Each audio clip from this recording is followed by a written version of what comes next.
whether you play a little bit of ranked or maybe a little bit more than you should. There are plenty of ways to make the people that run this ranked establishment pretty upset, and I'm here today to make sure you don't do that. Here's a bunch of ways that you could get banned from ranked. But, now you won't get banned from Anarchy because you watched this video. Yes. We all know that walking into the Rainmaker shield too many times can lead to getting splatted. But what if some individuals wanted to see if there was any way around that? For some reason, there have been reports of Inklings and Octolings alike approaching the Rainmaker barrier in the middle of the night when nobody is around and trying to see if they can gain a resistance to the Rainmaker's damaging effects by gnawing at it, giving it a little nibble. It's not gonna do anything. Why do you keep coming back? Go home. Every week, at least one Inkling or Octoling tries to distract the chef from their job by throwing clams at the wall while screaming, hey mister, can you cook me a couple of these clams? Have you thought about what the clams might think about this? No?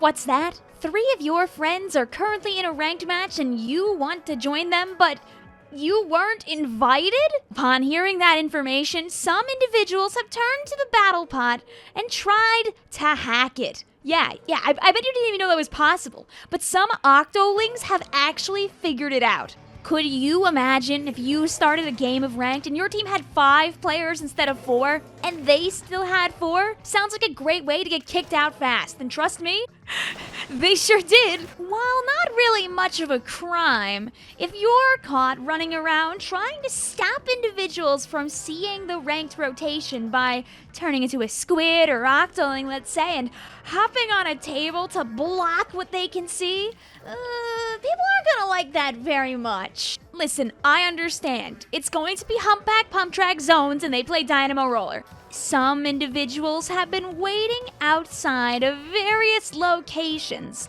to steal things that fall on the ground, like posters, for example. And after a successful steal, they save those posters until they have enough to cover a large amount of a big flat splat zone with them. And surprisingly, this counts as inked turf in a zone. I mean, it makes sense, right? It's the right color. It's a splat zone. It's flat. It works. Until somebody gets close and realizes this isn't fresh ink. Hey, where are you going? Surprisingly, a can of soda is pretty heavy. And some players will take that to their advantage, as they'll take a can of soda and chuck it at opponents that are standing on the tower to daze them, to knock them out, to stop a push. And it's surprisingly effective. Please don't try this at home. You might be wondering why I'm holding an explosher, right? Well, this weapon can be used for a very devious purpose in tower control. And no, I'm not talking about getting on the tower and firing some shots at individuals over here. That's very normal for Explo. What if I told you that some individuals were using the industrial strength of the explosher? I mean, look how strong this thing is. And using it to prop up the tower. That's right. Turn the tower diagonally for just a moment to put some wheels underneath the tower to make it go faster. Yeah, you wouldn't believe me, but I've heard these rumors to be true. If the tower can't stop at the checkpoint, it might just keep rolling. No checkpoints? What is this, 2015? Sometimes a little bit of cheating can go unnoticed in the hustle and bustle that is Clam Blitz. Look at these big old clams. They're actually pretty properly sized for maybe one to fit inside of a blob-lobber. Yeah, you can tell where this is going, right? You need 8 of these big old clams to score in Clam Blitz. But what if you had one less clam following you than you should? All you'd need is a blob-lobber, a clam, and a little tiny blanket to cover your blob-lobber up. Just don't put any paint on the ground, and before you know it, you could be at that basket with all 8 of your clams. If they catch you doing this, I didn't tell you about it, okay? While throwing clams off the map in Clam Blitz is a good strategy actually in real clams. Oh, so sad to watch them all fall away like that. There's a big difference between taking clams with the intention of throwing them out and taking clams with the intention of bringing them home.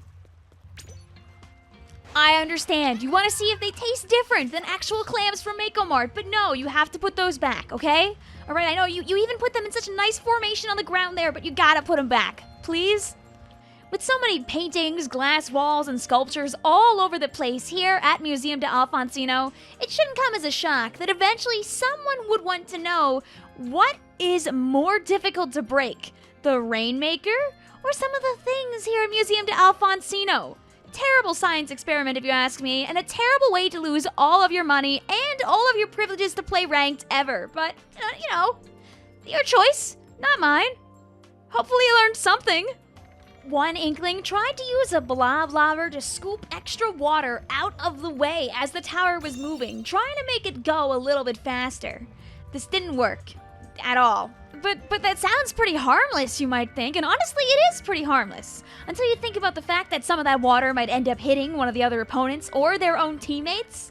Some Inklings and Octolings put a lot of time into thinking about how they'll dress, what gear they're about to use in their next match, and everything in between. There are a lot of cameras around and about in the Splatlands and Ecopolis. If someone asks you what the current map rotation is, and you lie to them up front, trust that somebody might find out. Even if nobody does find out, you still know that you lied. For shame! Remember, just because you can, doesn't mean you should. If I was in a hurry to a battle, I don't think I'd notice that my ink tank was full of Blue Ma's special blend instead of my actual ink. Everybody knows how important those first few seconds of ranked can be. So taking a drink from Marigold's shop and putting it inside of somebody else's ink tank so they have to take the time to empty their ink tank out and put real ink in there is considered pretty rude.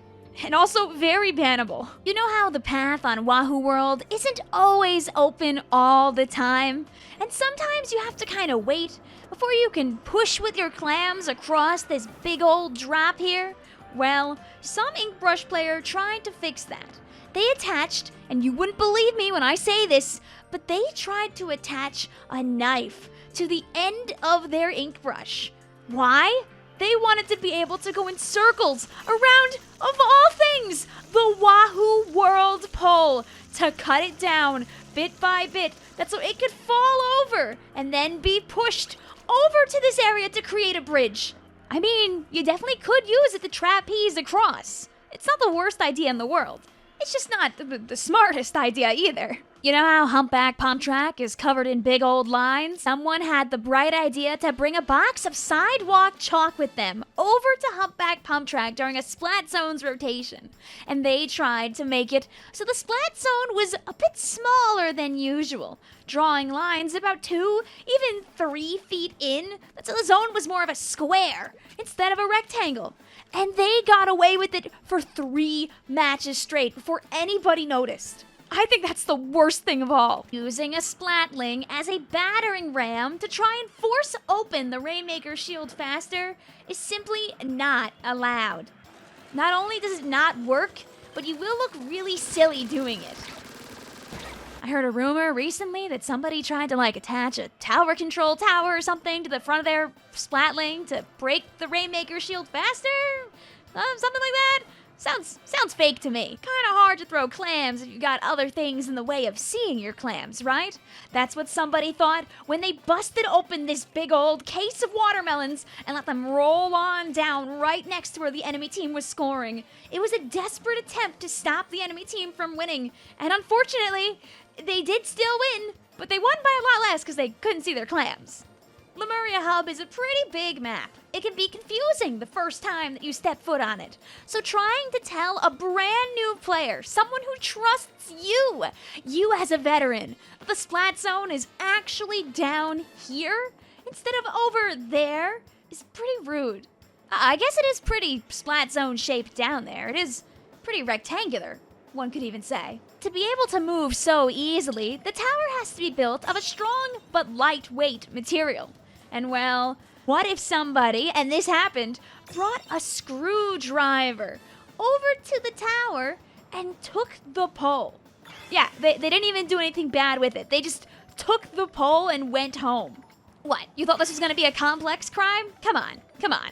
Inklings and Octolings are strong enough to pick up a dynamo roller of all things, so it shouldn't surprise you that maybe on the occasional game of Splat Zones here at Umami Ruins, some players might actually pick up this big old bumper here. It is mostly air, you know? It's probably not that heavy. And they'll go and they'll try to force individuals to get off of this zone by whacking their opponents with that big old bumper. The worst part, after doing that, they don't even put it back. They just play Splat Zones like nothing happened. Come on! You see that big swinging doodad up there right above the Rainmaker? Did you know that sometimes it has to be replaced? You wanna know why? One time recently, somebody playing with a Splatling thought it might be a good way to break the Rainmaker shield if, maybe it fell on top. And yeah, it worked when they fired their Splatling and cut that big old cable, but it also shattered the Rainmaker instantaneously, and that's a little expensive to fix, so be careful. There are petitions being made to change Inkblot Art Academy's Splat Zones layout. Why? Because almost every single art piece that gets added to the middle of this zone ends up covered in turf. And I don't mean with the glass on top, because some players love to remove it and claim, oh yeah, I'm contributing. I'm fixing the art. I'm making it my own. That wasn't your art piece. Why did you do that? All right, listen, I understand. Manta Maria, boat, haha, pirate ship. Doesn't mean that you can take a bunch of the clams that individuals need to score and put it inside one of the boxes like some big old pirate booty treasure chest. That's 7 clams, or even maybe more if you have a big clam that will never get to go to the basket. Please, think before you act. But if this list of examples didn't stop you from wanting to commit crimes in your next game of Anarchy, just think about the fact that you could be disappointing the jellyfish if you go and do something bad. You wouldn't want to do that, right? Right? Oh, forget the jellyfish. You could disappoint little buddy. You wouldn't want to do that, right? Look at him. He's just standing there. He's just a little guy. He doesn't even know what a crime is. Probably. Who knows? Maybe he does. If you made it to the end of this video, you should write cheers at the end of your comment so you can spread some happy birthday cheer to the little baby, to the whale guy, to the little baby that just turned 1 year old. He's right there. Okay, bye.